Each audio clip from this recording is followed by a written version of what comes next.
Hello everyone and welcome to the new session of the biology lecture series, and today we'll be discussing the topic nutrition. So this topic is from the class 10th science book. We've already discussed some of the topics and we have already solved some of the objective type questions. So we have studied about the nutrition, all right? What were the type of nutrition and all right? And apart from that, we studied about the modes of the nutrition. Okay, then we studied about the nutrition in the plants. Okay, where we studied about the photosynthesis. So plants are photoautotrophs. They can synthesize their own foods. Okay, and they can synthesize the food with the help of the process known as photosynthesis. So we studied about the photosynthesis in the topic nutrition in plants. Then we did some of the questions, and then we studied about the nutrition in animals, how animals obtain their nutrition. Okay, in that we studied about the parasitic mode and the holozoic mode. Okay, another one is the saprophytic mode of nutrition that is seen in the fungi. Okay, and then we studied about the nutrition in the lower animals, how the lower animals like amoeba, okay, like grasshopper, how they obtain the nutrition and what is the digestive system of the grasshopper. We also studied about that. Okay, and in the amoeba we were talking about the nutrition, how it attains the nutrition. So it attains nutrition with the help of the process known as phagocytosis. Okay, so in this lecture we'll be talking about the nutrition in humans. Okay, so we have already discussed about the digestive system. So digestive system basically consists of what the alimentary canal and the digestive gland. Okay, so here first we have if we talk about the parts of the digestive system, first is the alimentary canal. Okay, and then we have the digestive glands.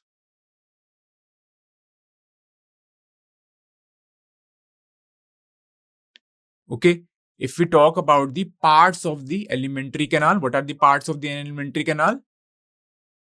We have the mouth.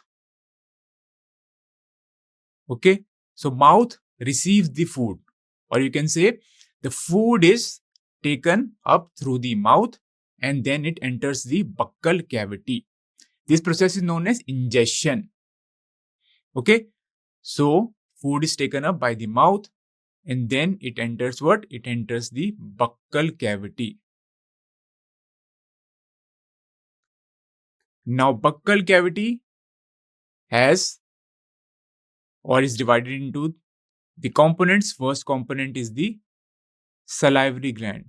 So there are three components or three parts, you can say, of the buccal cavity. First is the salivary gland, second is the tongue, and then we have the teeth. Okay, these are the components of the buccal cavity. Then after the buccal cavity, the food then enters the esophagus. So esophagus is just a tube-like structure and there is no digestion taking place in the esophagus. And because of the peristaltic movement, the food from the esophagus then enters the stomach. Okay, in stomach again, the food is digested, all right, with the help of the enzymes which are present in the gastric juice. All right, now what happens here? Complete digestion doesn't take place, but what happens? The incomplete digested food, or we can say semi-digested food. Okay, the semi-digested food, which is known as what? It is known as chyme. CHYME. This is known as the semi-digested food. This then enters the small intestine. And in small intestine, complete digestion of food takes place. So small intestine is further divided into three parts. First is duodenum, which is C-shaped. Then the middle part is known as jejunum, and the last part is known as the ileum. After small intestine, we have the large intestine. But you can say small intestine, okay, leads to the large intestine, and large intestine is further divided into colon and rectum, and the undigested food is thrown out of the body through anus. Okay, these are the parts of the alimentary canal or the parts of the digestive system. Now, let's talk about the second component of the digestive system, which are the digestive glands. So digestive glands, there are primary digestive glands and there are secondary digestive glands. Okay, so let's talk about the primary digestive glands. So these are liver. Okay, then we have the pancreas. And third one is the gallbladder.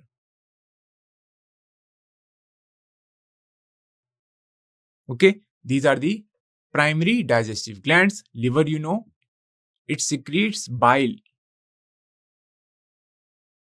Pancreas, it secretes the pancreatic juice.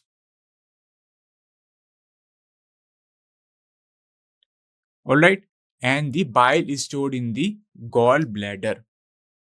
So, one more thing we have also studied that bile doesn't contain any enzyme. Whereas the pancreatic juice, it contains enzyme for the digestion of carbohydrate, fats, as well as proteins. Alright, so pancreatic juice, it contains the inactive form of the enzymes such as pepsinogen, chymotrypsinogen. Okay, then they change into the active form and help in the digestion of the proteins. And there are some enzymes present for the digestion of fats such as pancreatic lipase. And then there are some enzymes for the digestion of the carbohydrate. Okay, what is the role of gallbladder? Gallbladder, it stores the bile.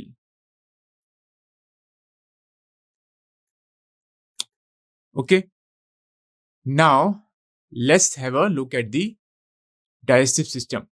Now, what happens? The digestive system involves the following processes, or you can say the digestion involves the following processes. We have already discussed this briefly in the earlier lecture. Now, again, we'll be discussing it in little bit detail. The first step is ingestion.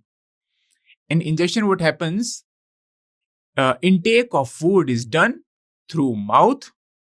Okay, and then the food is then chewed and masticated and sent to the esophagus through pharynx by swallowing.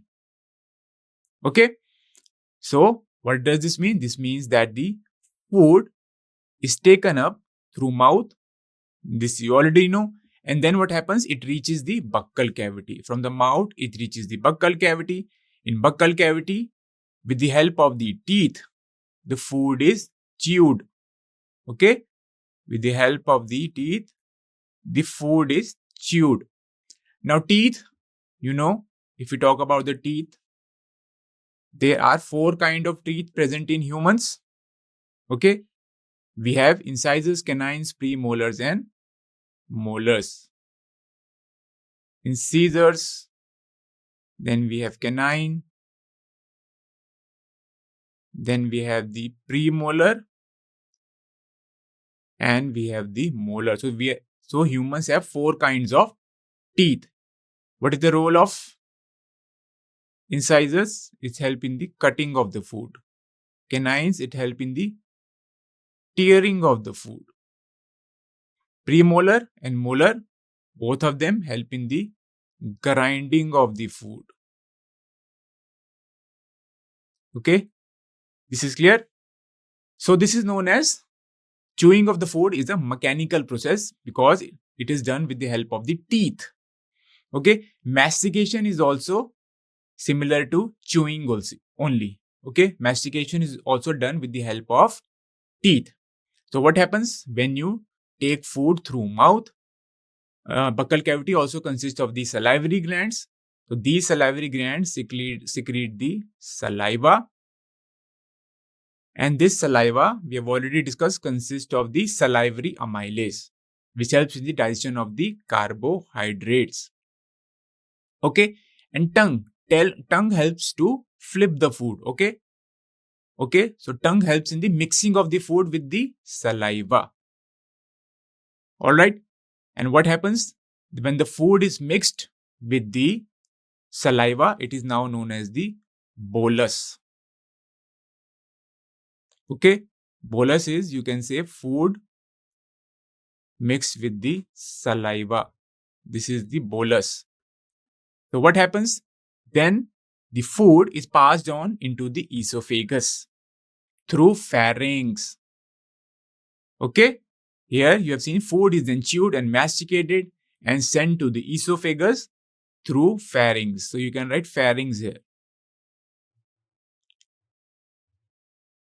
All right, this is clear. Now let's move on to the next one. So what pharynx is?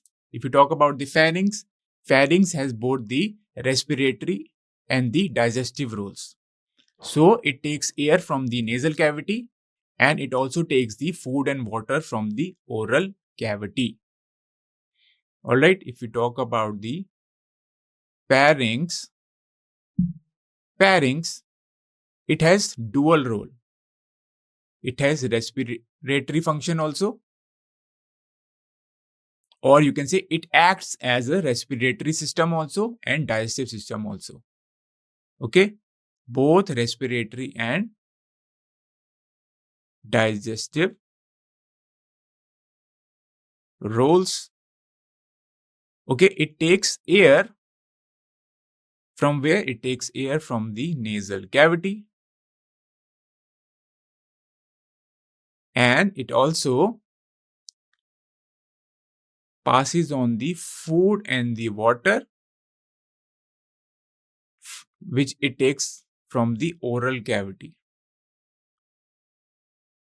And through the pharynx, the food enters into the esophagus, and from the esophagus, the food enters into the stomach.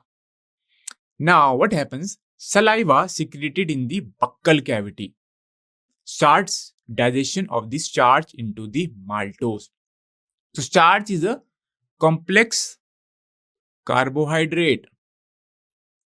It is a complex carbohydrate and it breaks down the complex starch into the maltose, which is a disaccharide. So, the saliva contains the enzyme salivary amylase, also known as ptyalin. Okay, this enzyme was earlier known as ptyalin. So, this enzyme helps in the breakdown of the starch into maltose. And you can say the first digestion takes place in the mouth and the digestion of the carbohydrates starts in the mouth. Now, after that, what happens? The bolus which is formed, which is a mixture of the food and the saliva, this partially digested food. Okay, so it is not completely digested. It is the partially digested food known as the bolus is then passed to the stomach through esophagus. Now, esophagus has certain specialized kind of cells which help in the peristaltic movement. So, because of this peristaltic movement, the food is passed on from the esophagus to the stomach. Okay, so esophagus is nothing but it is a tube-like structure which passes on the food to the stomach with the help of peristaltic movement. Okay, this is clear. And there is no digestion happening in the esophagus. No digestion takes place. Then what happens? The food is then churned in the stomach for about 3 hours. Okay, so now what happens? The food is churned into the 3 hours and is broken down into the smaller pieces. So, depending on the molecule or depending on the type of the food, all right, such as fat remain in the stomach for a longer time as compared to the proteins and the carbohydrate. Okay, but if you calculate the average, so in the stomach, the food is kept in the stomach for about 3 hours, and it is broken down into the smaller pieces with the help of the enzymes that is present in the gastric juice. Okay, so here gastric juice is released, which consists of the enzymes. Okay, so here in gastric juice, what kind of enzyme is present? First is the pepsin, and one more enzyme is present known as renin. So this pepsin helps in the digestion of the proteins. So you can say protein digestion occurs in the stomach. Now renin in usually secreted in kids, and it helps in the digestion of the milk protein. Okay, so milk protein. What is the milk protein? It is casein.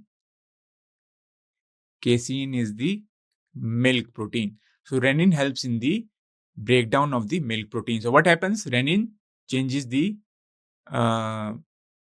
protein, which is known as the casein. It changes the insoluble form into soluble form, and that soluble form can then be acted upon by the pepsin, which further breaks down the protein. Okay, so this is what is happening in the stomach. Gastric juices is being released, which consists of the enzymes, which helps in the breakdown of the protein. So you can say in stomach, protein digestion occurs. Now, apart from this gastric juices, hydrochloric acid is also produced. So there are some special kind of cells that secrete the hydrochloric acid, which makes the pH of the stomach acidic. And this is very important because in this acidic environment, these enzymes can function. Okay? Clear? Now what happens in acidic medium? The protein digestive enzymes, pepsin. I've already told you there is an enzyme known as the pepsin. It breaks down proteins into peptones. So protein again is a complex biomolecule, and it is broken down into the smaller molecules known as peptones. These peptones will be again further broken down into peptides and later on amino acids. Okay, so there is stepwise digestion. Now, so in the gastric juice, one more enzyme is present, the gastric lipase. So lipase helps in the digestion of the fat molecules. So gastric lipase is also secreted here, which partially breaks down the lipids. So here you can see partially breakdown. There is no complete breakdown here. So lipids are also partially broken down by the help of the enzyme gastric lipase. So you can see what is happening in the stomach. In stomach, there is digestion of proteins as well as fats also. Now, the secretion of the gastric juice is stimulated by the sight, smell, or thought of the food. This you already know. The gastric juice, which is secreted in the stomach, okay, it can be stimulated with by the sight, by seeing the food, or by smelling the food, or by thought of the food. Okay, this you already know. Now, what happens? The partially digested food. Okay, now this partially digested food is known as chyme. Okay, this chyme then moves to the small intestine. You know, stomach is connected with the small intestine. Okay, and small intestine have 3 parts. First is duodenum. Okay, so if we talk about the small intestine, first part is the duodenum. Then the center part is the jejunum. and the last part is ileum. Okay, these are the parts of the small intestine. Duodenum is the first part, jejunum is the middle part, ileum is the last part. So stomach is connected with the duodenum part of the small intestine. Here a sphincter is present known as the pyloric sphincter. Now, duodenum receives this chyme. So duodenum receives the chyme and also receives the secretion from the liver as well as the pancreas. This you have to remember. In duodenum, the secretion of the liver, which is the bile. Okay. And the pancreas. What is the secretion of pancreas? Pancreatic juice. So both the secretions from these glands, liver and the pancreas, they enter the duodenum through a common duct. So there is a common duct for the bile and the pancreatic juice. And these two, bile and the pancreatic juice, these are alkaline in nature. So now you see here the pH has changed. Now pH has become alkaline, and all these enzymes present in the pancreatic juice, they act in the or they are active in the alkaline conditions now. Now the enzymes of the enzymes present in the stomach, they cannot function here because they were functioning in the acidic pH. Now in the duodenum, which is the part of the small intestine, we have the alkaline pH. So here only those enzymes will work which can act in the alkaline conditions. Alright, now what happens? The digestion and the emulsification of fat occurs at this place, means in the small intestine. So what is happening here? We are talking about the fat. So digestion of the fat is done, or you can say complete digestion of fat is done in the small intestine. What is known as emulsification? Emulsification is the breakdown of the fat into smaller molecules. Okay, this is known as emulsification. We talk about emulsification. It is the breakdown of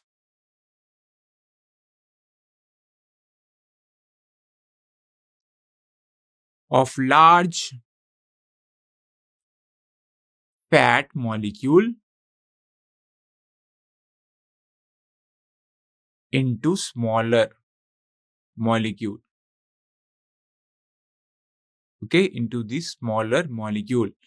And what is the significance? What is the importance of emulsification? So it breaks down fat into smaller molecules, and then because of the breakdown of the fats into the smaller molecules, the surface area for the action of the lipase increases. Now lipase can act on them because the surface area has increased. Okay, there are a lot of small droplets available for the lipase to bind. All right, and because of this, there is efficient digestion of what? The fat molecules. Now, what happens in the duodenum? Fats are emulsified by the bile, and the remaining proteins are digested by the trypsin, and starch is digested by the pancreatic lipase. Clear? So in small intestine, what is happening? Digestion of the carbohydrate, protein, as well as the fats is taking place. So we can write what is happening in the small intestine. Digestion of which kind of biomolecules is happening? So here proteins are being digested. Here fats are being digested. And then carbohydrates are also being digested in the large intestine. Now here there is a note, duodenal wall secretes the bicarbonate ion which makes the medium alkaline. So this is very important here. The maintenance of the alkaline conditions is very important. Otherwise the enzymes of the pancreas will not function here because they only function in the alkaline conditions. Now this partially digested food now enters the ileum. So the complete digestion takes place in the ileum. Okay, here the complete digestion is taking place. Okay, ileum is also the last part of the small intestine. So the partially digested food enters the ileum, where intestinal juice, which is also known as the succus entericus, this is secreted. So this intestinal juice is secreted by the intestinal glands.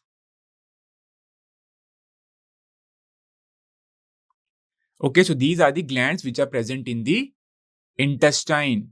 We'll talk about this in the upcoming slides. So this intestinal juice is also known as succus entericus, and in the ileum digestion is completed. So if the question is asked, what is the area of the small intestine where the digestion is completed? So answer will be ileum. In ileum, complete digestion of the food takes place. Then after digestion, the nutrients are absorbed. Okay, so small intestine is also involved in the absorption of the nutrients, and the absorption of the nutrients is done by the done with the help of the villi. Now the succus entericus, what is succus entericus? It refers to an acidic secretion generated by glands within the duodenal wall, which comprise of the water, organic compounds, and bicarbonate ion. Okay, bicarbonate ion means it maintains the alkaline conditions. Okay, and along with it, water and some organic compounds are also present. All right. Now what happens here? The carbohydrate, which are the complex molecules, they are digested into the glucose. So glucose is a monosaccharide. So the complex carbohydrate, they are broken down into the simpler form, which is known as the glucose, and the glucose provides energy to the cells. Now proteins are broken down into the amino acid. You know, the amino acids, they join together with the help of the peptide bond and they form the proteins. So the proteins are broken down here into the amino acids. Fats, similarly, which is a complex molecule, is broken down into fatty acids and glycerol. And then the glucose, amino acid, and the fatty acid and the glycerols, they can be used up. They are absorbed into the body and they are used for carrying out lot of various metabolic processes. Okay. Now absorption of these nutrients takes place. So what happened during absorption? After digestion, molecules are broken down into the simpler water-soluble forms. This you have to remember. And then now they are to be utilized so that they pass through the wall of the intestine. Okay, so what happens in the absorption? The nutrients are absorbed and they pass through the small intestine. Okay, and these small intestine consists of the blood capillaries, and finally these nutrients, they enter into the blood. Now for absorption of the fat, lymph capillaries are present, which are known as lacteals. Okay, so in small intestine, what are present? Villi. So villi help in the absorption. They help in the absorption of the nutrients. I've already told you in the previous lecture that the villi, so these villi are one cell thick only. That's why the nutrients are easily absorbed and they can enter into the blood. Villi, they help in the absorption of the nutrients. By how? By increasing the surface area. So they increase the surface area for absorption.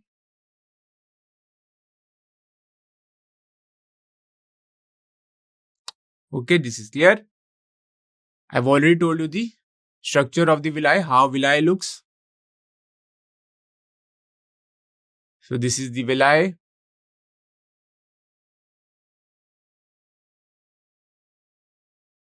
Okay. So these are the finger-like projections which are present in the small intestine. So this is the structure of the villi which is present in the small intestine. And these help in the absorption of the nutrients. Okay. Now, here is another note here. Wall of the small intestine have the tiny finger-like projections which are known as villi, and they increase the surface area for the absorption. Okay. Now, next step is assimilation. After absorption, assimilation of the nutrients has to take place. This is also very important. Otherwise, the body won't get the energy. Now, what is assimilation? The process of utilization of the food is known as assimilation. Now, the food has been digested. Okay, it has been absorbed. Now, these nutrients have to be utilized for various processes in the humans. Okay. Now, what happens? The nutrients dissolved in the blood are carried to all parts of the body where they are utilized. So, this is known as assimilation, utilization of the digested product or the utilization of the nutrients for carrying out various functions of the body. Now, what is the function of the nutrients or where they are used? These nutrients are used for building up and replacement of the cells, and they're also used for obtaining the energy. So this energy is released by the process of oxidation during the respiration. Okay, so first function is building up and the replacement, or you can say wear and tear of the cells. It is also used for the growth. So building up means growth of the organism, replacement of the cells, okay, or you can say repair of the cells, replacement of the cells. All right, and for obtaining the energy, and this energy is obtained by the process known as respiration. So in respiration, what happens? There is oxidation of the respiratory substrates such as glucose. Okay, so glucose, which is C6H12O6. So this is the formula of the glucose molecule. This combines with the oxygen, means there is an oxidation of the glucose, and this results in the formation of what? Carbon dioxide, water, and energy is also released. And this energy is then utilized to carry out lot of processes such as locomotion, reproduction, okay, and carrying out nerve impulses and all. Okay, so the energy is finally obtained by the oxidation of the respiratory substrates such as glucose, which is formed after the process of digestion. Clear? Now, in the end, the fifth step is the egestion. Egestion, what happens? The undigested food is then collected in the large intestine. So, large intestine, if we talk about it is divided into what? Colon, rectum, and finally, the undigested food is thrown out of the body through anus. So, the undigested food is then collected in the large intestine where the water is absorbed. Okay. What is the function of the large intestine? It helps in the absorption of water, which is very important because water is used in a lot of metabolic processes in the body. So in large intestine, which is divided into colon, rectum, and anus, here the absorption of water takes place. And the remaining undigested food and some of the water is expelled out, or it is egested through the anus. So this process is known as egestion. So this is also very important. Otherwise, the toxicity level will increase in the body. So one of the toxic substances is ammonia.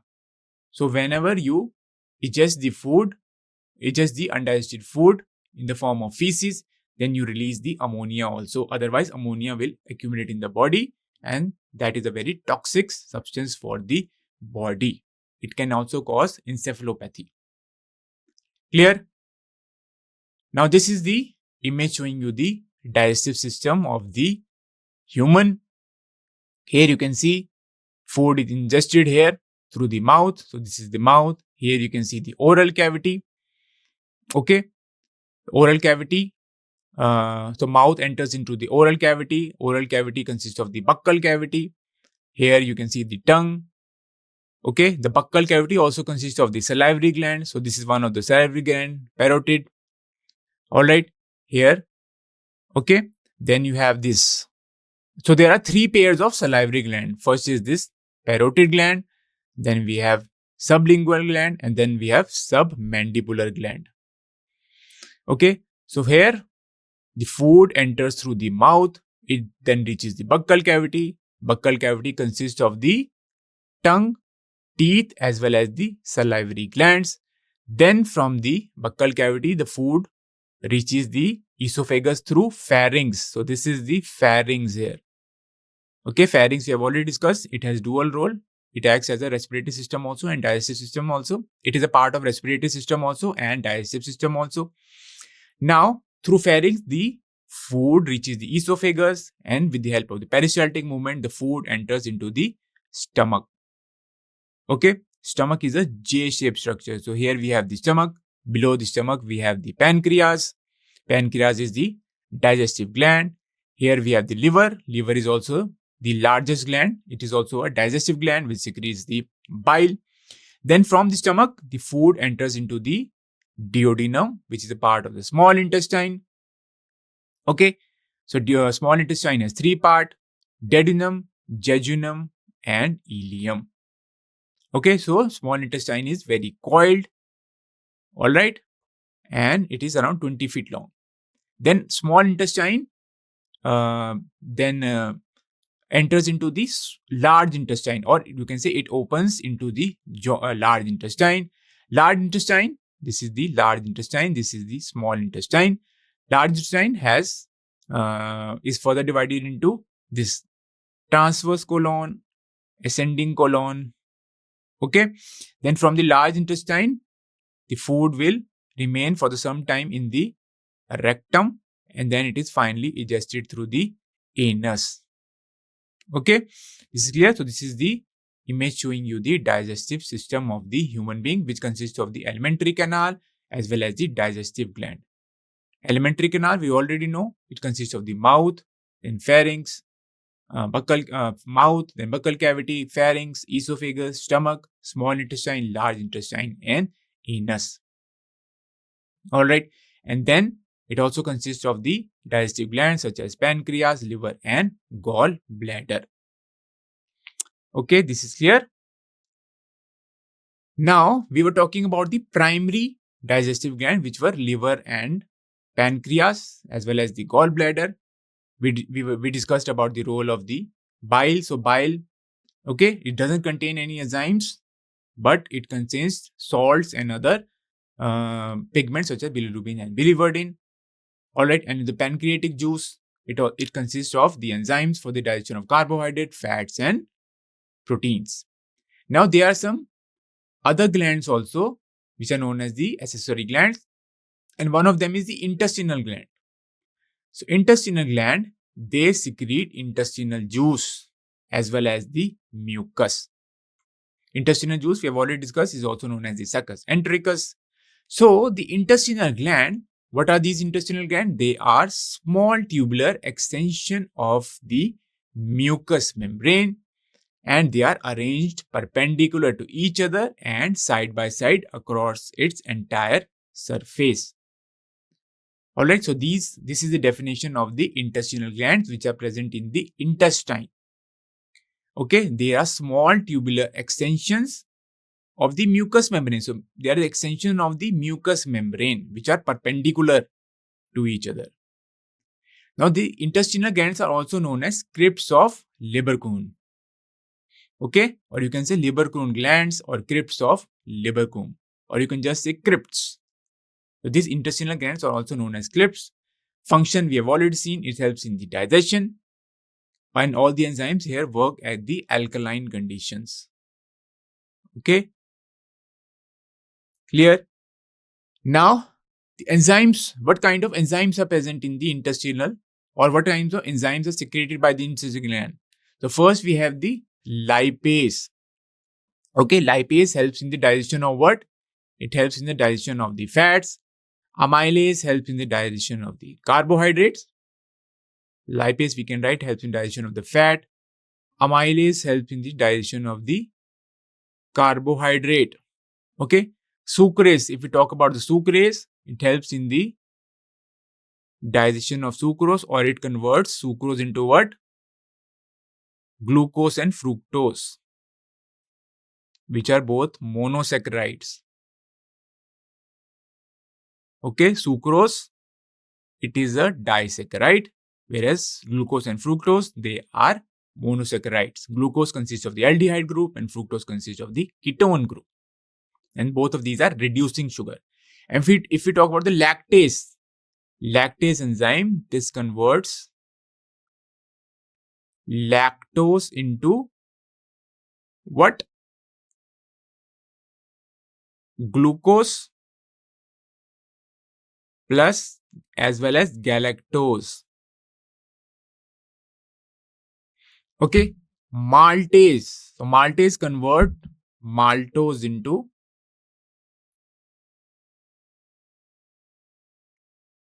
glucose. So ultimately you can see glucose is being produced. Then we have aminopeptidase and carboxypeptidase. So these enzymes help in the cleavage of the amino acid. So amino means it cleaves the amino acid from the amino side. Alright, you know the amino acid, it consists of the amino group and the carboxylic group. So, okay, how does an amino acid look like? It has the carboxylic group here, COH, and then it has the NH2 group here. Here we have the H, and here is the alkyl group. Okay, this is the R. So, amino acid consists of both the amino group as well as the carboxylic group. Aminopeptidase, they cleave the, so this is the structure of the amino acid. And lot of amino acid, they combine together with the help of peptide bond to form the peptide. So these aminopeptidase, they break the amino acid from this amino group. And carboxypeptidase, they break the amino acid or they cleave the amino acid from the carboxylic end. Okay, so if one amino acid joined with the another amino acid and then the another amino acid, then what happens? Here we will have the NH2 group and here we will have the COH group. Okay, here the aminopeptidase will cleave from this side, whereas the carboxypeptidase will start cleaving the amino acid from this carboxyl side. Clear? So this was the end of the session. Hope you enjoyed it. We will talk about some of the questions in the next lecture, and we will talk about some of the topics as well in the next lecture. Thank you very much for listening.